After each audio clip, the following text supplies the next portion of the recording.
Get out of my house." Those were my son's last words before he threw me into a storm at age 62, all because of a staged performance by his gambling addict wife to frame me. I walked into that freezing rain thinking about all those years of sacrifice. 3 hours later, when police called him to the hospital, his hands trembled uncontrollably. "I'm so grateful you're here." Before we start, drop a comment below. Where are you watching from your city country? Anywhere in the world. Quick note, this story includes fictionalized elements for entertainment and educational purposes. Any resemblance to real names or places is coincidental, but the message is entirely real. My name is Diane Fletcher. I am 66 years old. Last year, I stood on a stage at a charity gala and told 200 people how my son threw me out in a storm. The room went silent. Some people cried.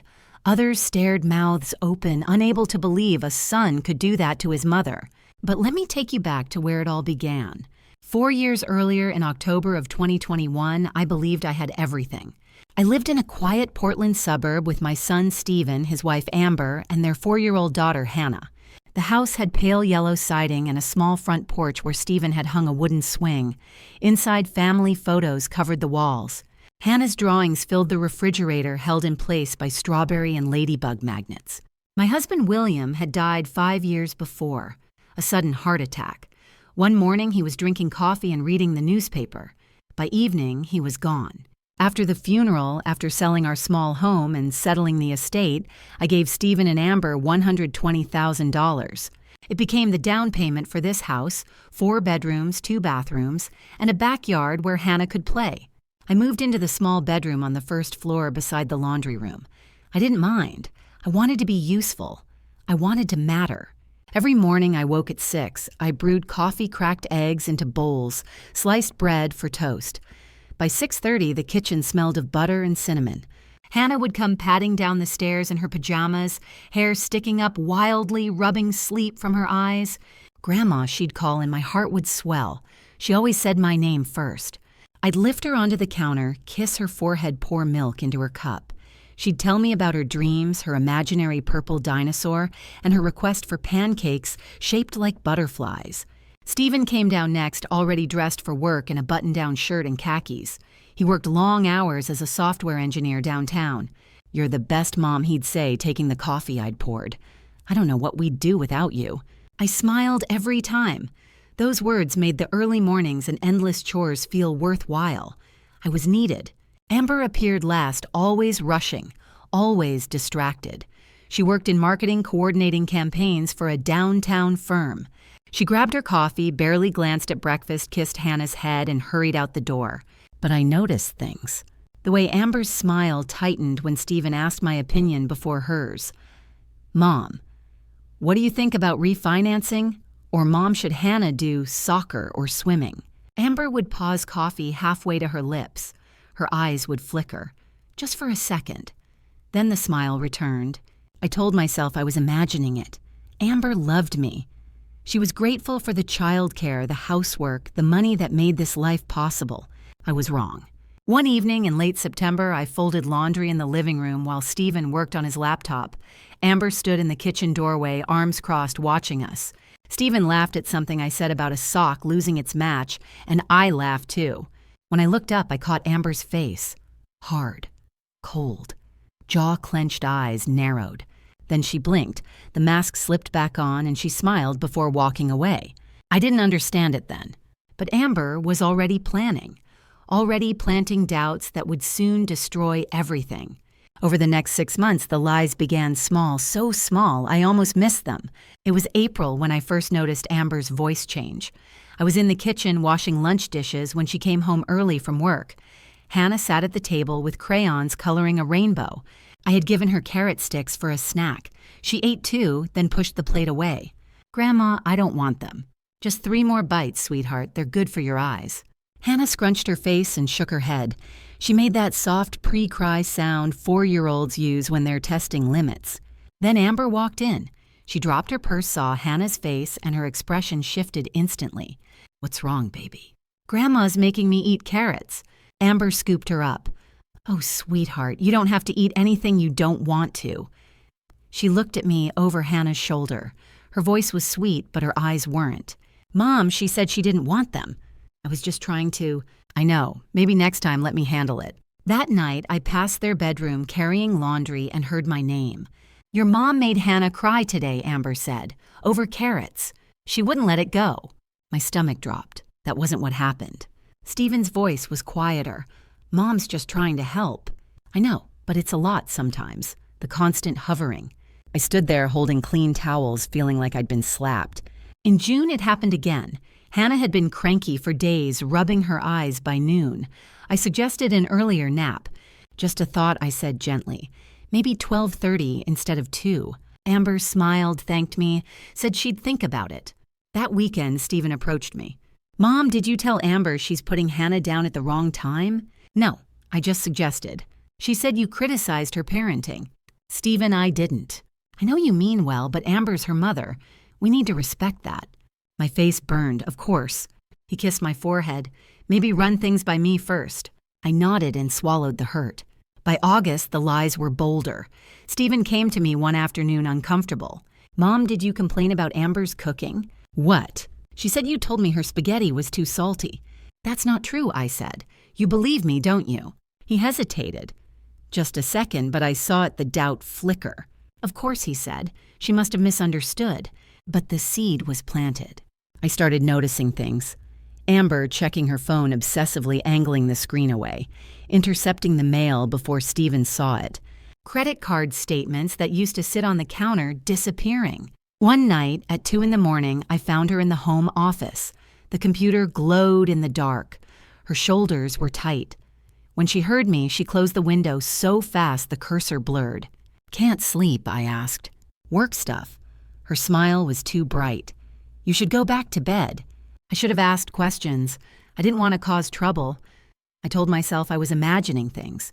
I wasn't. The bank alert came on a Tuesday morning in late September. Stephen was pouring coffee, still in pajamas. His phone buzzed.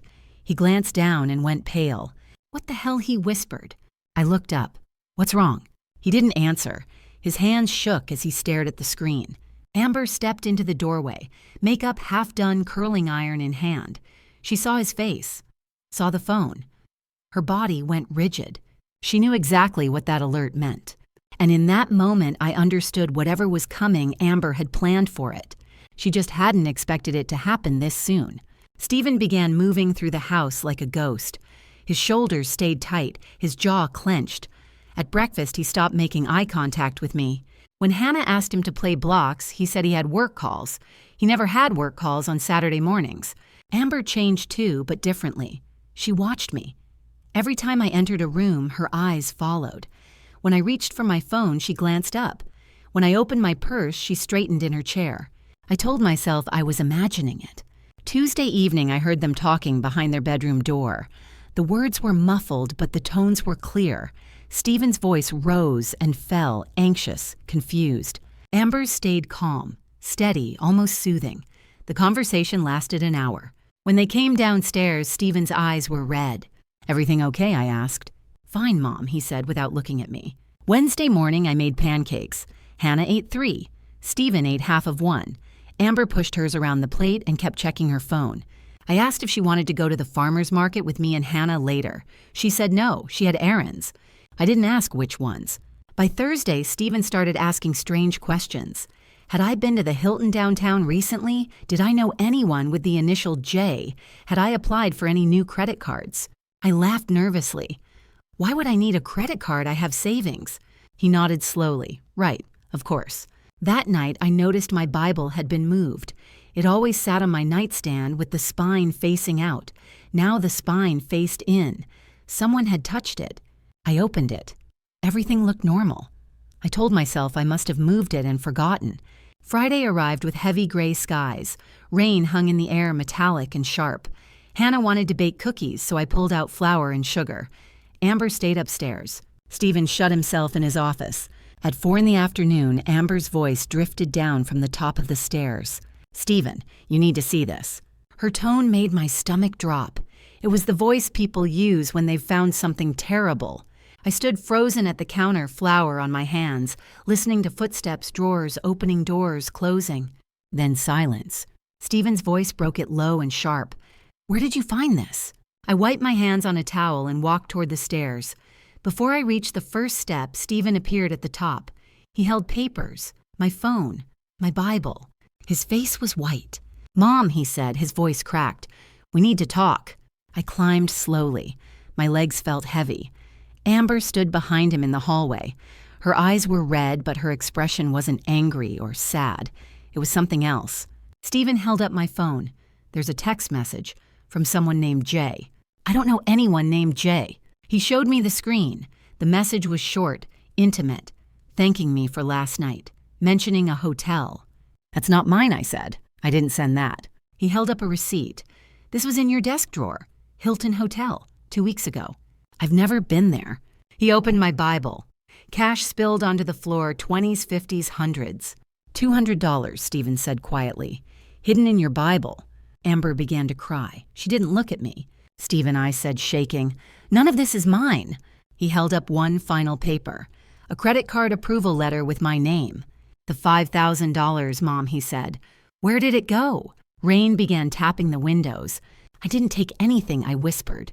Stephen looked at me. I saw his father's eyes, disappointed, resolute. "I think you need to leave," he said. The words hung in the air between us. "I think you need to leave." I stood at the top of the stairs staring at my son. Stephen would not look at me. He turned and walked toward his bedroom. Amber followed, glancing back with tears already forming. Their door closed. I went downstairs, slowly gripping the banister. The living room was dark. I turned on one lamp and sat on the couch. Rain had started outside, soft tapping against the windows. My hands shook. Leave this was my home. Stephen was my son. Everything I had left was under this roof. The clock on the mantel read 8 o'clock. Upstairs, voices murmured through the ceiling. Stephen's low, Amber's urgent. I sat in the dim light and waited. Maybe Stephen would calm down. Maybe we could talk. The rain grew louder. At 8:30, footsteps came down the stairs. Stephen appeared first, his face like stone. Amber followed, clutching my phone in one hand, my Bible in the other. Her eyes were swollen and red. "I'm so sorry, Diane," she whispered. "I didn't want to believe it, but I saw you last week at a coffee shop with a younger man." My stomach dropped. "What are you talking about?" Stephen sat across from me. "She saw you laughing with him, touching his arm." "That never happened." Amber held up my phone, tears streaming. "Then I found the text message from Jay, the hotel receipt in your desk, the cash in your Bible, the credit card letter." Her voice broke. "The $5,000, Diane. That was Hannah's college fund." Stephen stood up shaking. "How could you do this? After Dad died, I gave you a home. I trusted you with Hannah, and you steal from your own granddaughter. Stephen, please." I reached for him. He stepped back. "I didn't take anything. Someone planted this evidence." "You think Amber is lying?" His voice dropped to a whisper. "You think she planted fake texts, fake receipts, fake cash in your own Bible?" I looked at Amber. Her face showed perfect grief, perfect betrayal. If I had not been the one accused, I might have believed her too. In her eyes, for just 1 second, I saw something cold, something calculated. Then she buried her face in her hands. "I don't know why she would," I whispered. "But I'm telling you the truth." Stephen shook his head. "Get out." "What?" "Get out of my house." His voice went flat. "Dead. I don't want a thief near my daughter." He walked to the front door and opened it. Rain blew in, soaking the floor. The storm had grown worse. "Stephen, it's freezing. Where am I supposed to go?" "That's not my problem anymore." He held the door open. "Leave. Now." I grabbed my coat and purse with shaking hands. My phone stayed in Amber's grip. At the doorway, I looked up the stairs. Hannah's nightlight glowed yellow beneath her door. She was sleeping. She had no idea her grandmother was being thrown out. "Stephen." I tried once more. "I love you. I love Hannah. I would never—" The door slammed in my face. Rain soaked through my coat within seconds. Wind cut through me. I walked down the steps into darkness. No phone, no one to call, nowhere to go. I did not know that in 3 hours I would be lying in a hospital bed. I did not know this night would change everything. I only knew my son believed I was a thief, and nothing I said mattered. The rain fell harder. I kept walking. Hawthorne Boulevard stretched endlessly ahead through the downpour. My coat was already soaked water pooling in my shoes with every step. The streetlights blurred into halos of yellow light. I needed to call someone. Under the awning of a closed bookstore, I pulled out my phone. 15% battery. My hands shook as I dialed Deborah Ross. We had been friends since nursing school 40 years ago. The phone rang once, then a recorded message. The number you have dialed is no longer in service. When had that happened? I tried my brother Andrew next, straight to voicemail. Andrew, it's Diane. Please call me back. I need help. My voice cracked. I stared at the screen. 10% battery. No one called back. 5 minutes later, the phone went black. Dead. I put it in my purse and kept moving. The walk downtown took over an hour, maybe longer. I lost track of time. Essie Hawthorne seemed endless. My legs felt like lead. The temperature had dropped to 45 degrees. My teeth chattered so hard I bit my tongue. Cars passed occasionally. Their headlights cut through the rain, but no one stopped. By the time I reached Pioneer Courthouse Square, I could barely stand. The square was empty. Rain pounded the brick pavement. I stumbled to a stone bench and collapsed. Water pooled around me instantly. I sat there shaking violently and let myself think. 35 years I raised that boy. Changed his diapers when William worked double shifts. Paid for his college with my nursing assistant salary. Gave him $120,000 from selling the house William and I built together. He believed her without a single doubt. He never asked for my side. I pressed my hands to my face. They were numb. I could not feel my fingers anymore. How long had I been sitting here? The cold had stopped hurting. That was worse. I had seen hypothermia cases at the hospital. Stage 1, violent shivering, confusion, numbness. I needed to move, find a police station, a shelter, somewhere warm.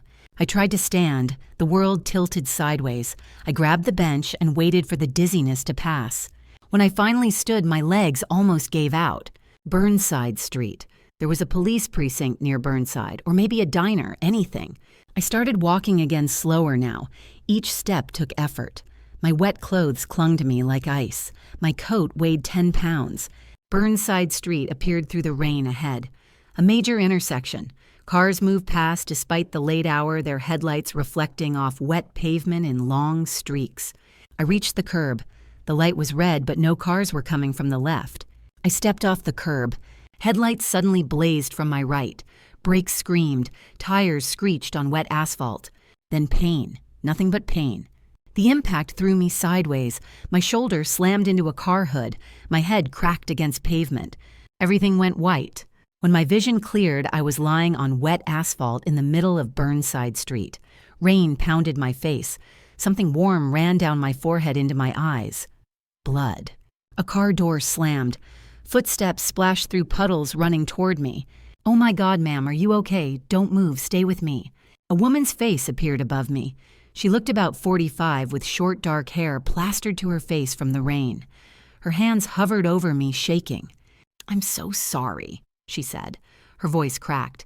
"You stepped right in front of me. I tried to brake, but oh God, you're bleeding." I tried to sit up. The world tilted violently. "No, don't move." Her hands pressed gently on my shoulders. "I'm a police officer, Officer Stephanie Young. This was an accident. You're not in trouble. I'm calling 911 right now." She pulled out her phone with one hand while the other stayed on my shoulder. I could hear her voice speaking rapidly to a dispatcher giving our location, describing my injuries. Then she took off her jacket and pressed it against my forehead. The pressure made me wince, but the bleeding slowed. "What's your name?" she asked softly. "Diane." I managed. "Diane Fletcher." "Okay, Diane, help is coming. You're going to be okay." I started crying then. I could not stop. Everything hurt. My shoulder throbbed. My head pounded. But worse than the physical pain was the crushing weight of everything that had happened tonight. "I don't have insurance," I said through tears. "I can't pay for this. I don't have anything." Stephanie's expression softened. "Hey, look at me."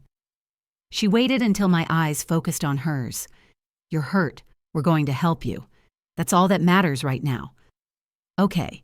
Sirens wailed in the distance, growing louder. The ambulance arrived at 11:25. 2 paramedics jumped out. A young man with kind eyes knelt beside me. "Hi there, I'm Jake Morrison. Can you tell me your name? Can you squeeze my hand?" "Diane Fletcher," I squeezed weakly. "My son, he—" The words would not come. How could I explain?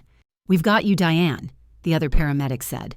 A woman maybe 30 with red hair pulled back in a tight bun. "I'm Kelly. We're going to take good care of you."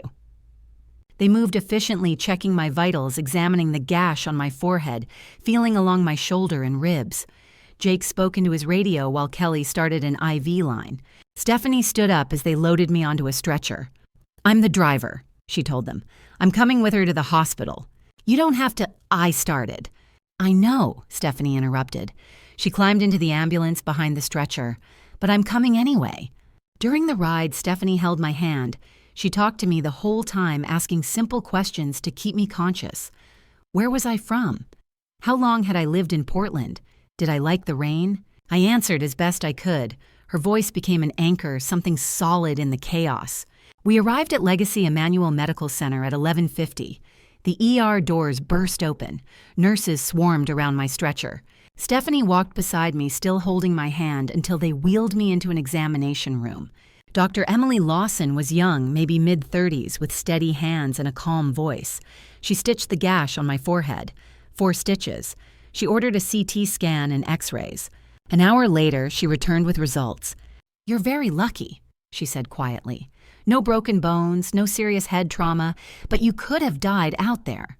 She paused. "Do you have anyone we can call family, friends?" I looked across the room. Stephanie still stood in the corner, her damp jacket draped over one arm. She had stayed this entire time. This stranger who had hit me with her car had stayed when my own son had thrown me out. The words broke my heart as I spoke them.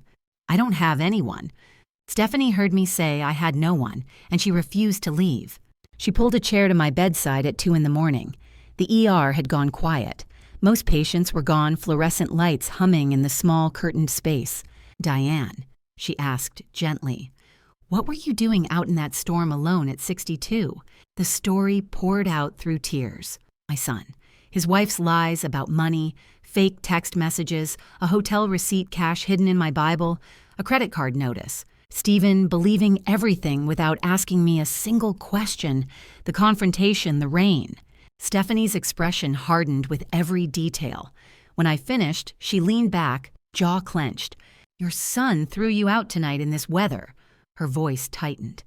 "That's elder abuse. That's a crime." "He thought I stole from him," I said quickly. "He thought I was lying."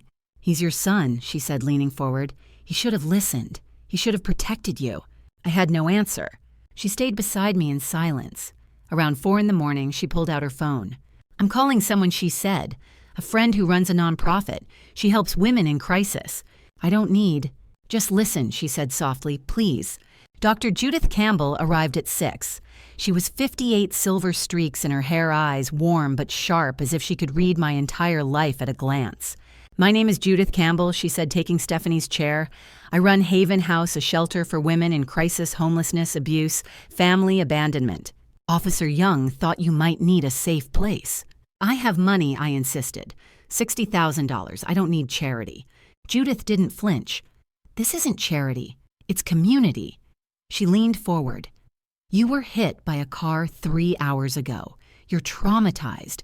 You need time to heal and decide your next steps. Let us help." My defenses collapsed. I don't even know where to start. "You start by saying yes," she said calmly. "That's all." I looked at Stephanie. The woman who hit me stayed 7 hours and called for help when no one else would. "Yes," I whispered. At 7, I was discharged. Stephanie drove me to Haven House in her Camry. Dawn filtered through rain clouds. Haven House was a 2-story brick building on a quiet street. Warm lights glowed inside as Stephanie walked me to the door. Inside, 3 women sat in the common room, one older holding tea, one younger with bandages on her arm, another about my age smiling gently. Judith led me upstairs to a small private room, a single bed with clean white sheets, a dresser, a window overlooking a garden. She handed me towels. "Rest today," she said. "Tomorrow join us for breakfast if you feel up to it. No pressure." At the door, she paused. "Officer Young mentioned you worked in medical offices. When you're settled, we could use help with basic health checks. Many women don't trust doctors, but they might trust someone who understands." I looked at Judith, at Stephanie, at these strangers who had become my lifeline in 12 hours. And I thought maybe I could survive this and help them heal too. The first week at Haven House, I barely spoke. I just existed. On the first day, I stayed in my room, lying on clean white sheets, staring at the ceiling. Every sound made me flinch: footsteps in the hallway, voices downstairs, pipes groaning. I kept expecting someone to knock and tell me I had to leave. Sunday morning, Judith knocked softly. "Breakfast is ready if you'd like to join us." I went downstairs. A long wooden table filled the common room. Irene, Christina, and Brenda sat with scrambled eggs and toast. They smiled at me. I sat at the end and listened. I said nothing about myself. Monday, I noticed Irene struggling with a pill organizer at the kitchen counter. 7 compartments 4 times a day. Her hands shook as she tried to sort tiny white pills from larger capsules. "May I help?" I asked. She looked up, relief flooding her face. "Oh, would you, dear? My eyes aren't what they used to be." I sorted her medications carefully, reading each label twice. Blood pressure, thyroid, arthritis, pain management. I remembered these drugs from my nursing assistant days. Their purposes, their risks. "Thank you," Irene said. "The nurse only comes twice a week. You're very good at this." "I used to work in medical offices," I said quietly. "A long time ago." Wednesday afternoon, glass shattered in the kitchen. Christina stood frozen, staring at her bleeding hand. Shards surrounded her feet. Her breathing came fast and shallow. I moved without thinking. Paper towels, cold water, her hand under the stream.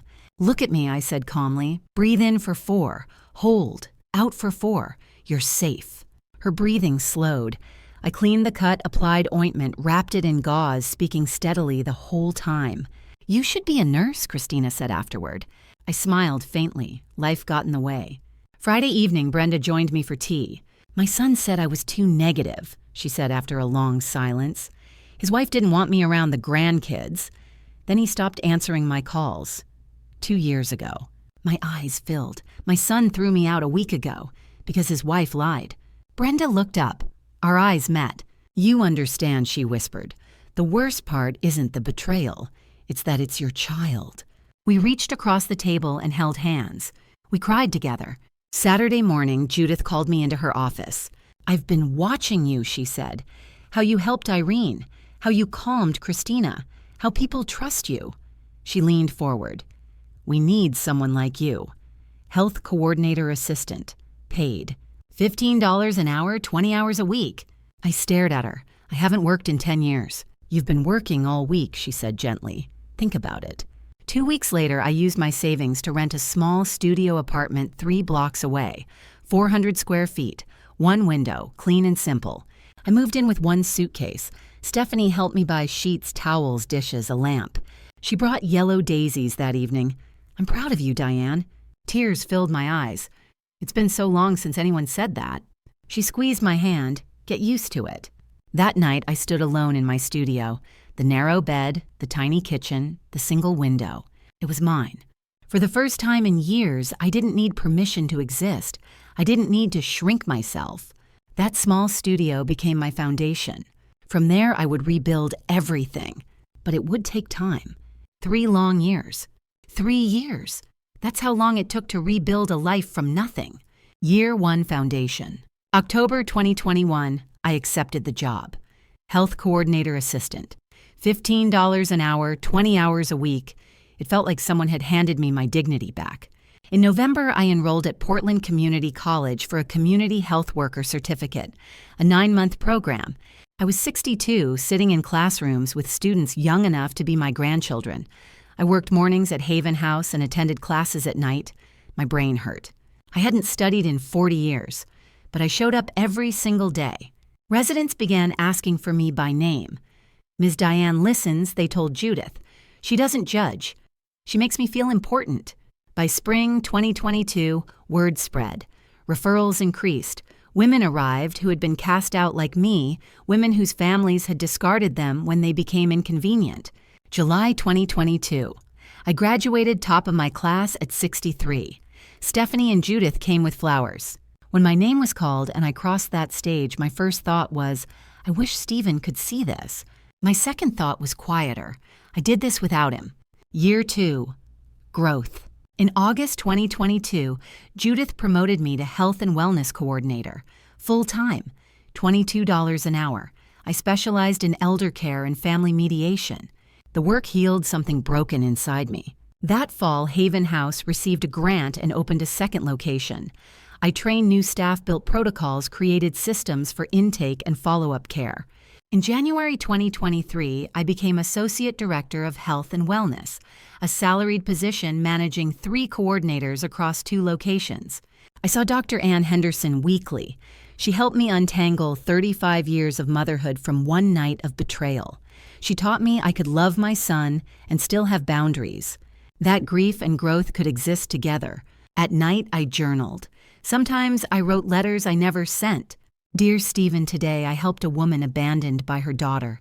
She cried in my arms. I thought of you. I thought of Hannah. Judith suggested dating.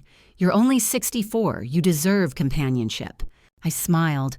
I'm still learning who I am alone. Right now, this Haven House, these people, you and Stephanie, this is enough. This is my family. Year 3 purpose. March 2024, I presented a proposal. Second Acts, a program for women over 50, abandoned or abused by family. Emergency housing, job training, legal support, peer-led groups. The board approved it. In June, we launched. In 3 months, we helped 50 women who believed their lives were over, now rebuilding. The media noticed. The Portland Tribune ran a feature in August Woman Once Homeless at 65 launches program for seniors in crisis. Oregon Public Broadcasting called in September. Sitting before the camera, the reporter asked, "What drives you?" "I know what it feels like to be 62 and told by the person you'd die for that you're worthless," I said. "If I can help one woman know she's not alone, then my pain has meaning. I'm not a victim anymore. I'm a survivor helping survivors." The segment aired late September. The next day, Judith entered my office, excitement tempered by caution. "We have a partner," she said. "Cascade Tech Solutions. They're hosting a charity gala, $500 a seat. This could change everything." I smiled. "There's one thing," she added. "Their VP of Operations is emceeing." She paused. "His name is Diane Fletcher." I stared at Judith. "Diane Fletcher, are you sure?" She nodded. I checked his LinkedIn. "Is this him?" She held out her phone. I looked at the screen. Professional headshot. Older now. Gray streaking through his hair at the temples. Lines around his eyes. But unmistakably my son. My voice shook. "That's him. That's my son." Judith's face fell. "Oh, Diane, I had no idea. If you want, I can decline this partnership. We'll find another sponsor." "No." I cut her off. "Don't decline. This is too big for Haven House. For the women here." "But you'll be the keynote speaker," Judith said gently. "You'll have to—" "I know." She explained the logistics. The gala would be at the Sentinel Hotel on October 19th, 3 weeks away, 200 guests, $500 a seat. Stephen would be emceeing the entire event. Then she showed me the email chain, an administrative error. In the initial correspondence, I had been listed as D. Fletcher, Associate Director. Stephen had no idea who the keynote speaker really was. I had a choice: withdraw, send someone else, or show up. That weekend, I barely left my studio apartment. I sat at my small kitchen table and stared at the wall. Saturday afternoon, Stephanie knocked on my door. She took one look at my face and made tea without asking. "What do you want to happen, Diane?" she asked after a long silence. I wrapped my hands around the warm mug. "I don't want revenge. That's not who I am." I paused.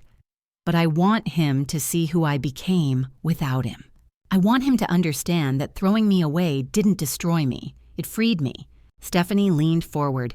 "Then show up, stand on that stage. Tell your truth, not for him, for you, for closure." The next week I wrote my speech. I revised it. I tore it up and started over. I practiced in front of my bathroom mirror until the words felt right. I read it to Judith and Stephanie one evening at Haven House. When I finished, Judith had tears in her eyes. "It's perfect," she said quietly. "Honest, strong, No bitterness, just truth. A week before the gala, I went shopping for a dress. I found a simple black one. Elegant, but not expensive. Judith loaned me her grandmother's pearl necklace. "For courage," she said as she fastened it around my neck. The night before the event, I could not sleep. I lay in my narrow bed and stared at the ceiling. I thought about Stephen, about Hannah, who would be 7 now. Did she remember me? Did she ever ask about her grandmother? I thought about peace, about justice, about what I wanted from tomorrow. At 3 in the morning, I sat up and whispered to the dark room. Tomorrow I'll tell the truth. Nothing more, nothing less, just the truth. The morning of October 19th, I stood in my bathroom in the black dress and pearls. My gray hair was styled. My face looked calm, strong. I looked at myself in the mirror and said the words I needed to hear. I'm ready, not for revenge, for truth, for myself. I walked into the Sentinel Hotel at 6 that evening. The ballroom glittered with chandeliers and gold accents. 200 people in formal wear mingled with champagne glasses. Corporate executives, nonprofit leaders, local press. Somewhere in that crowd was my son, the boy I had raised, the man who had thrown me away, and he had no idea his mother was about to take the stage. Backstage at the Sentinel Hotel, the murmur of 200 people rose behind the velvet curtain. I stood in the dim wings with Judith and Stephanie. Staff members rushed past with clipboards. A technician adjusted sound levels. Someone tested the microphone on stage. 1, 2, check. Judith squeezed my hand. "Are you nervous?" "Terrified," I said. "My heart won't stop racing." Stephanie leaned close. "That's adrenaline. It means you're alive. You can do this, Diane. He needs to see what he lost and what you found." I stepped toward the curtain and peeked through a narrow gap. The ballroom was magnificent. Crystal chandeliers hung from the ceiling, casting warm light over 200 guests in formal attire. Round tables draped in white linens filled the space. Cascade Tech Solutions banners hung along the walls. At the front, a stage held a podium, a microphone, and a large screen for presentations. At 6:15, I saw him. Stephen walked in with a man in a gray suit. My son wore navy. He looked older, but unmistakably himself. Professional, confident. He laughed at something his colleague said. The other man clapped Stephen's shoulder. "You ready, Stephen, big night for the company?" "Absolutely," Stephen replied. "I'm excited to support a good cause. Haven House does incredible work." They found their table near the front. Stephen picked up the program and scanned it. I watched his eyes move down the page. "Keynote speaker," he read aloud. "D. Fletcher, Associate Director. Common name." There was no photo in the program, just the title. He set it down without another thought. My chest tightened. He had no idea. By 6:45, the event began. The lights dimmed. Guests settled into their seats. Conversation lowered to whispers. At 7 o'clock, Judith walked onto the stage. She looked calm and radiant in a deep blue dress. The audience applauded politely. "Thank you all for being here tonight," she began. "Your support for Haven House means everything to us." She paused, letting her words settle. "Tonight I want to tell you about someone very special." I gripped Stephanie's hand. 3 years ago, she came to us with nothing," Judith continued. "No home, no job. She could barely speak from the pain she carried." Her voice grew stronger. "Today, she is our Associate Director of Health and Wellness. She created a program that has helped over 150 women rebuild their lives after being abandoned by their families." I felt tears prick my eyes. "She is the heart of Haven House," Judith said, "and tonight she will share her story with you." Stephanie whispered in my ear, "You've got this. Show him who you are." Judith's voice rang clear across the ballroom. "Please welcome Associate Director Diane Fletcher." Applause erupted, 200 people clapping. I took one final breath. Stephanie released my hand. I stepped toward the stage entrance. My heels clicked on the polished wood as I walked into the blinding lights. The applause grew louder.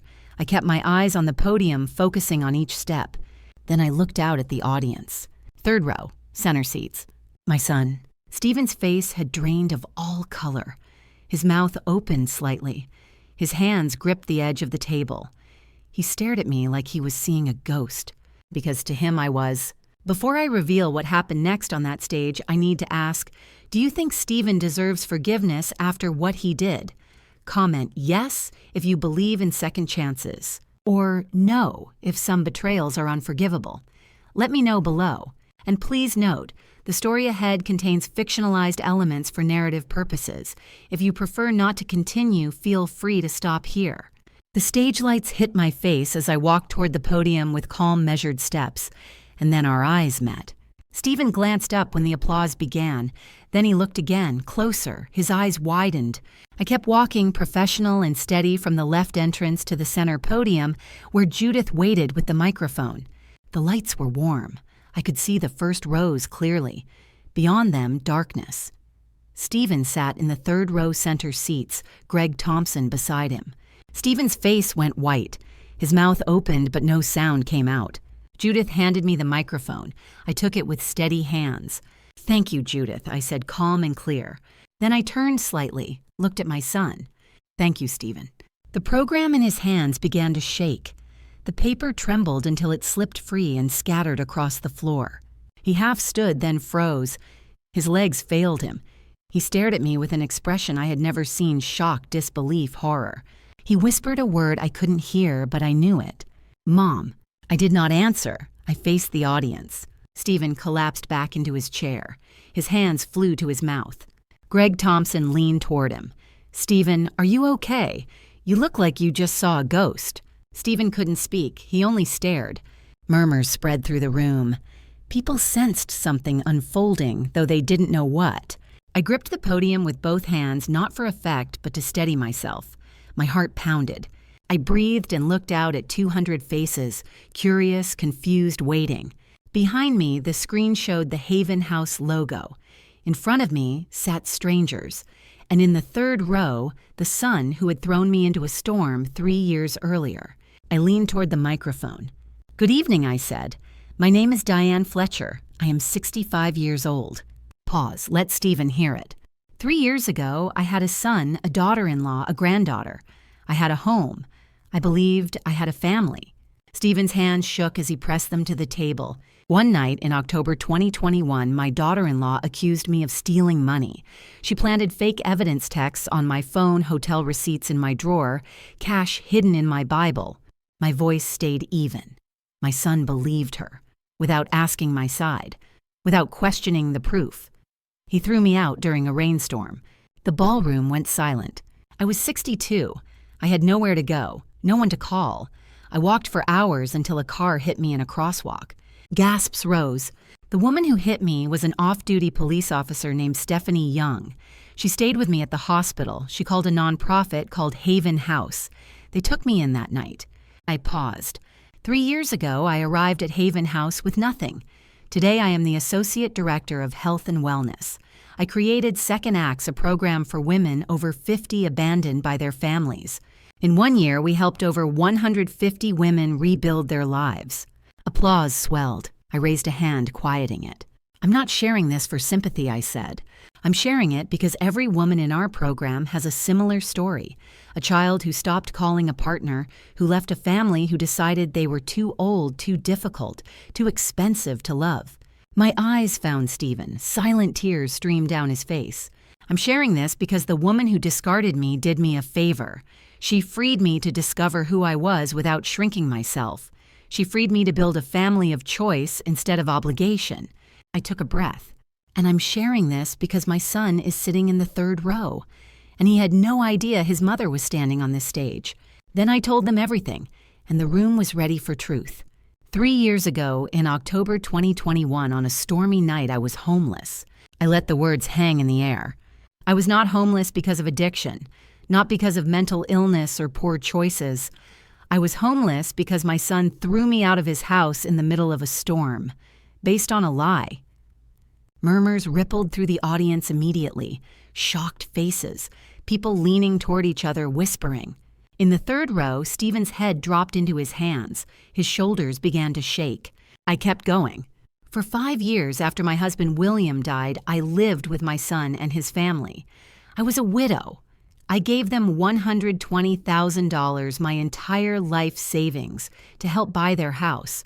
I raised my granddaughter while they worked. I cooked their meals. I cleaned their home. I loved them with everything I had. I paused, let the words settle. Then my daughter-in-law lied. My voice stayed steady, calm, matter of fact. She had gambling debts. She had stolen $5,000 from their joint savings account, and when my son discovered the money was missing, she blamed me. Gasps from the audience. People sat straighter in their chairs, leaning forward now. She staged evidence. I continued. Fake text messages on my phone from a man I had never met. Hotel receipts planted in my desk drawer. Cash hidden inside my Bible. She created an entire false narrative, made it look like I was living a secret life, like I was a thief stealing from my own family. Stephen's face was streaked with tears now. He pressed his hand over his mouth, trying to muffle the sounds. Greg Thompson put a hand on his shoulder, concerned, confused. I did not look away from the audience. When my son confronted me with this so-called evidence, he did not ask questions. He did not investigate. He did not give me a single chance to defend myself or tell my side of the story. My voice dropped lower, quieter. He just believed her. Silence in the ballroom, 200 people holding their breath. He looked me in the eyes, I said, and told me, "Get out. I don't want a thief like you in my house." Several audience members gasped audibly. One woman in the front row covered her mouth with her hand. Another shook her head slowly. "It was raining that night," I said. "October weather in Portland, 45 degrees, cold and wet. I was 62 years old. I had no phone. My daughter-in-law still had it in her hand. I had no car keys, no wallet, just my purse and the coat I was wearing." My voice wavered for the first time. I had nowhere to go. I stopped, took a breath, steadied myself. I wandered through downtown Portland for hours. I was soaked to the bone, shivering so hard my teeth chattered. I became disoriented, confused. I did not know where I was going anymore. I just kept walking because I did not know what else to do. Another pause, longer this time. Stephen's shoulders shook harder. His head stayed buried in his hands. Greg leaned closer, whispering something I could not hear. By 11 o'clock that night, I was suffering from early-stage hypothermia. My fingers had gone numb. My thinking was clouded. I remember standing at a crosswalk on Burnside Street. I looked out at the faces watching me, riveted, horrified, waiting. And then I stepped into traffic without realizing it. The room held its breath. I was hit by a car. Complete silence. You could hear people breathing. Then I said the words that would change everything. But someone stopped. Someone saved me. Officer Stephanie Young hit me with her car, and she refused to leave. I gestured toward the front. "Officer Young is here tonight." The spotlight swept the crowd and found Stephanie 10 rows back. She lifted a small wave. Her eyes shone. She smiled through tears. "She stayed with me in the emergency room," I said. At 2 a.m, when I had no one, she made a phone call to Dr. Judith Campbell. I looked to the front row. Judith nodded, wiping her cheeks. Dr. Campbell runs Haven House. She came to the hospital at 6 that morning, and she gave me something I thought I had lost forever. I paused. Humanity. A place to heal. A community. The ballroom went silent. In my first weeks at Haven House, I continued, I learned that family is not always blood. Sometimes it is the police officer who refuses to leave a stranger's hospital bed. Sometimes it is the director who sees potential in a 62-year-old woman in crisis. Sometimes it is the women who take your hand when you cannot stand. Emotion rippled through the room. People cried. They nodded. They held hands. Second acts. The program we honor tonight exists because I know what it feels like. I said, steady now. I know what it feels like to be 62 and have the person you would die for tell you that you are worthless. I know what it feels like to have nowhere to go, no one to call and think, is this how I die? I let the words land. But I also know what it feels like to rebuild from nothing, to discover you are stronger than you imagined, to realize abandonment is not the end, it is the beginning. People began to stand. I gripped the podium. My son is in this room tonight. Every head turned to Stephen in the third row. He sat, frozen tears streaking his face. "He is emceeing this event," I said. "He did not know I would be here." The room rose as one. 3 years ago, he told me to leave. Tonight I stand here not for revenge, but so he and all of you understand this. The applause stilled. Your worth is not decided by who stays in your life. It is decided by what you build after they leave. I breathed. To every woman in second acts, you are not what happened to you. You are what you choose to become. Thank you. The ballroom exploded in a standing ovation that lasted 90 seconds. People cried. They clapped until it hurt. Stephen stood in the middle of it, unable to move, staring at me. I stepped off stage. Judith and Stephanie wrapped me in their arms. We held each other in silence. Guests came in waves. Praise, gratitude, hugs. I answered politely, but my thoughts were elsewhere. Stephen had not moved. Greg Thompson spoke quietly beside him. Stephen's shoulders shook. 30 minutes later, the crowd thinned. I collected my coat. Judith and Stephanie walked with me toward the exit. Near the coat check, Stephen waited alone. His eyes were swollen, his hands trembled. He took one step forward. "Mom," he said, breaking. "Please, can we talk?" I stopped. The space between us stretched. I looked at Judith. She nodded. "Your choice." I looked at Stephanie. She squeezed my hand. Then I looked at Stephen, the boy I raised, the man who broke me, the man crying now. 5 minutes, I said, outside. The doors closed behind us and the noise faded, leaving only breath, winter air, and truth, waiting for whatever came next. We stood in the hotel courtyard. Light rain fell, misty drizzle. Brick walls, a small fountain, covered area. Through the glass doors, Judith and Stephanie watched, protective but giving space. Stephen and I faced each other, 6 feet apart. His voice broke. "Mom, I'm so sorry. I know sorry isn't enough. You threw me out in a storm," I said calmly. "I was hit by a car. 4 stitches. I spent the night in an ER alone, thinking I was going to die." He started crying. "I replay that night every day. I see your face at the door. I hear myself telling you to leave. I hate myself." "When did you find out the truth?" 6 months later, April 2022. Courtney Amber's friend told me at a party. She couldn't keep the secret anymore. The gambling, the fake evidence, how Amber planned it all. 6 months, I said. "It took you 6 months." I hired Detective Craig Simmons the next day. He found bank records showing the poker accounts, Hilton security footage showing Amber alone creating the receipt, burner phone texts, everything. And Amber, when I confronted her, she confessed. I filed for divorce that week, final by September 2022. Rain pattered around us. "I've been looking for you for 2.5 years. His voice was desperate. "Your phone was disconnected. Your friends wouldn't tell me where you were. I checked every shelter in Portland. I filed a missing person report, but you weren't missing. You just didn't want to be found." "You're right, I didn't. I deserved that. Stephen, you looked for me because you felt guilty, not because you believed me. When it mattered most, you chose her word over 35 years of me never lying to you. That's what I can't forget." "I know." He was sobbing.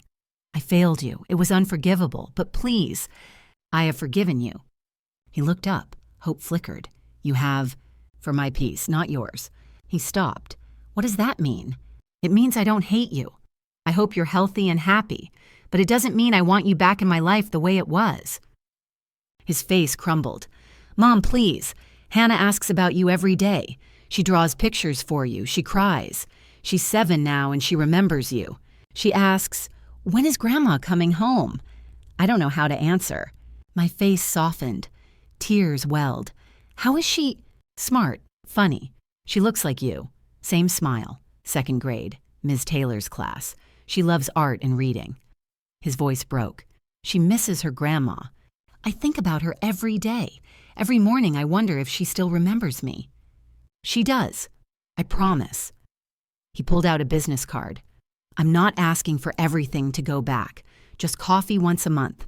Lunch with Hannah. Anything. I'll take whatever you're willing to give." "I need time, Stephen. This is too big. This is my cell number. It hasn't changed. Call me anytime if you're ready." I took the card, looked at it. He whispered, "I love you. I never stopped. I know I have no right to say that, but it's true. Tears streamed down my face. I know Stephen. I love you too. That's why this hurts so much. I turned, walked back toward the glass doors. I did not look back. Stephen stood alone in the courtyard, rain falling around him. I stepped inside. Judith touched my arm. Are you okay? I nodded. As I walked to the parking lot, I slipped Stephen's business card into my coat pocket. Monday morning, October 21st, 2024, my phone would not stop vibrating. 47 missed calls, over 200 text messages. I stared at the screen, confused, half awake in my small studio apartment 3 blocks from Haven House. Then I saw Judith's message, Diane, check YouTube, now. Someone at the gala had filmed my speech on their phone and posted it Sunday night under the title, Mother Confronts Son Who Abandoned Her. Powerful speech. By Sunday night, it had 50,000 views. By Monday morning, 500,000. By Wednesday, 2 million.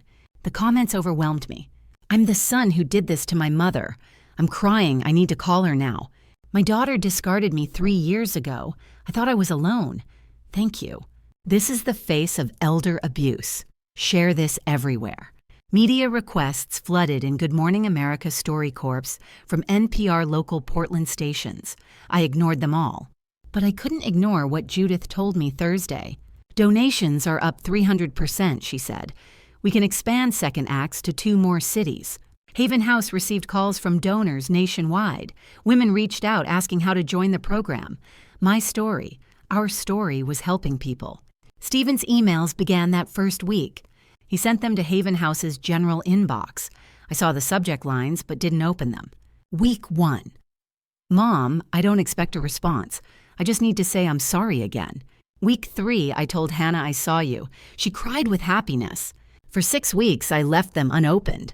Week 7, I finally read them, and I cried. In November, Judith called me into her office. We received an anonymous donation, she said carefully. $50,000. I exhaled. Let me guess. I traced it, she admitted. It's from Stephen.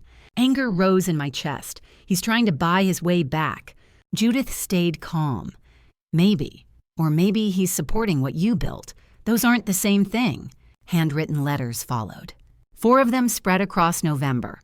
The first detailed everything Courtney's confession, the private investigator Craig Simmons' bank records, showing Amber's gambling hotel security footage, the divorce finalized September 2022. The second was a memory, me staying all night in the hospital when he had pneumonia singing until he slept. The third held drawings from Hannah stick figures labeled Grandma and me holding hands. The fourth was simple. I don't expect forgiveness. I just need you to know I'm sorry. I kept them in a drawer. Some nights I read them, some nights I couldn't. Dr. Ann Henderson became my anchor. Twice a week, she helped me separate anger from grief. Forgiveness and reconciliation are different, she said. What do you want? I wanted to see Hannah, but I was afraid Stephen would hurt me again. One December evening, Stephanie visited. We drank tea. What does your gut say? She asked. That Hannah deserves her grandmother, I said. And maybe Stephen deserves a chance not to go backward but forward. December 10th, 2024, 11:00 p.m.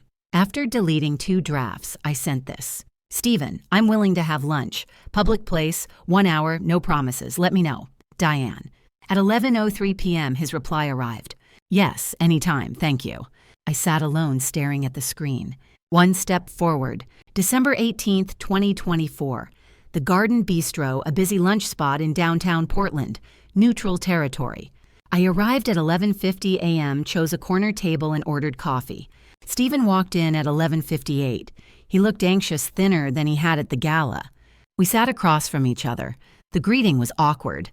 The first 10 minutes were painful small talk, weather, traffic, safe topics that meant nothing. Then Stephen pulled out his phone. Can I show you something? Photos of Hannah? At school? In a Halloween costume? At a birthday party? My eyes filled. She's gotten so big. She made you a birthday card, Stephen said quietly. I left it in the car. Can I bring it next time? I paused. Next time. If you're willing. I'll wait as long as it takes. I told him about second acts, about the women I'd helped, about finding purpose again. His voice cracked. I'm proud of you, Mom. I know I don't have the right, but what you've built is extraordinary. I whispered thank you. When the hour ended, Stephen asked, "Can we do this again?" "Maybe in a month. Let me think about it. I'll wait." January 15th, 2025, our second meeting, less awkward. By late January, I agreed to coffee every 2 weeks instead of monthly. In February, Stephen began volunteering at Haven House IT support 3 hours every Saturday. Judith told me he's quiet, works hard, doesn't ask about you. I watched once from my office window as he helped Irene Foster with her tablet, patient and kind. I thought the son I raised was still there.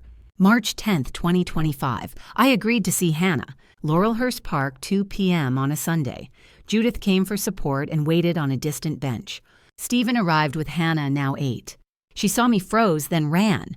"Grandma, Grandma." I dropped to my knees. She crashed into my arms. We cried.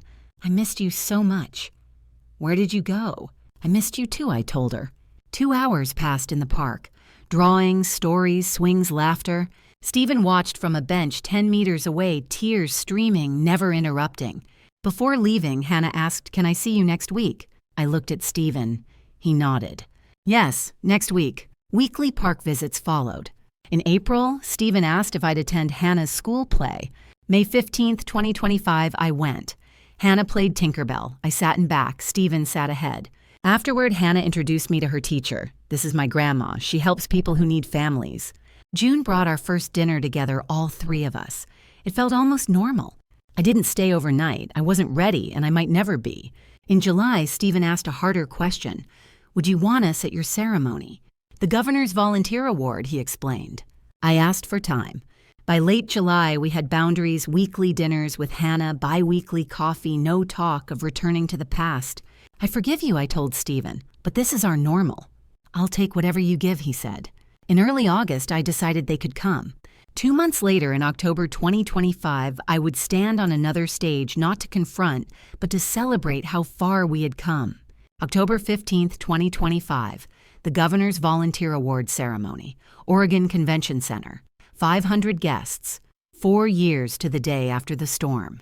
I stood backstage in a navy dress. Judith adjusted my hair. "How are you feeling?" "Grateful, nervous, ready." Stephanie appeared with flowers. "Congratulations." 7 p.m. The governor spoke. "Tonight we honor those who transformed their communities through service." The MC continued. "This year's recipient helped over 200 women rebuild their lives after family abandonment. She created second acts now in 4 Oregon cities. 3 years ago, she was homeless. Today, she is hope."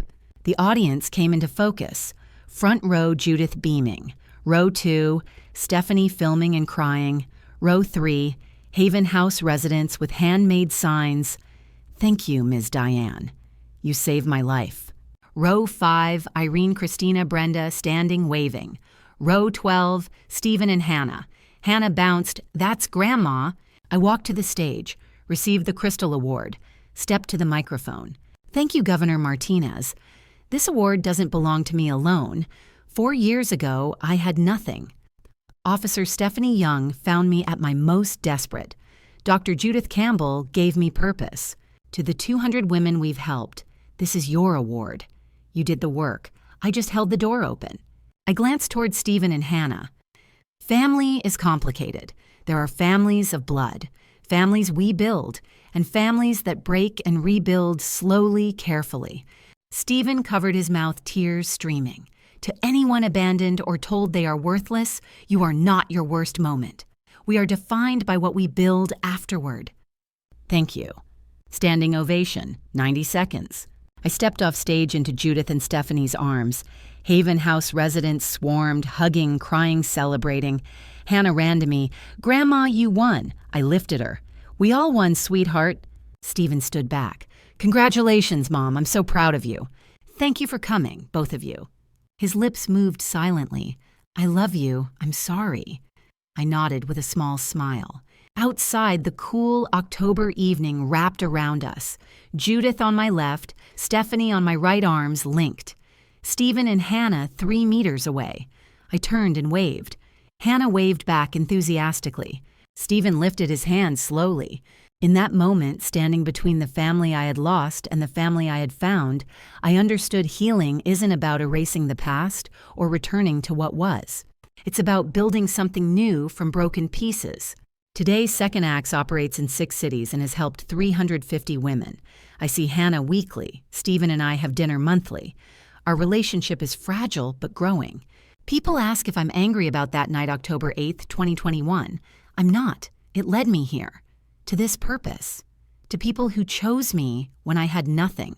That night, I lost a family, but I found myself, and that was worth everything. Looking back at my journey, I want to share what I've learned not just as Diane Fletcher, but as someone who survived the unthinkable.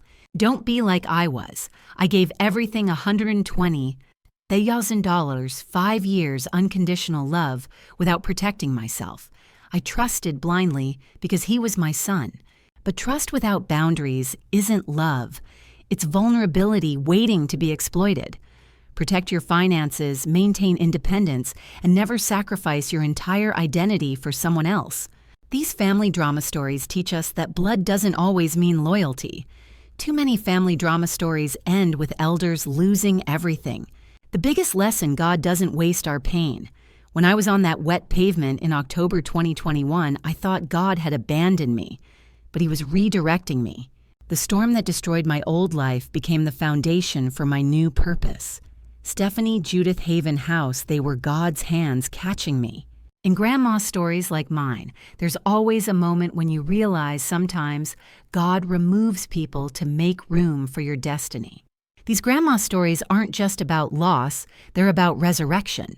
To anyone watching who feels discarded or worthless, you are not your worst moment. Your second act is waiting. These family drama stories and grandma stories remind us that healing is possible. Chosen family can be stronger than blood, and God's plan often looks nothing like we imagined. If this touched you, please comment below. Have you experienced something similar? Subscribe and share this video with someone who needs hope. Your engagement helps these stories reach others. Thank you for staying until the end. Please note upcoming stories contain fictionalized elements created for educational purposes. If this isn't for you, explore other content that suits your preferences. God bless you all.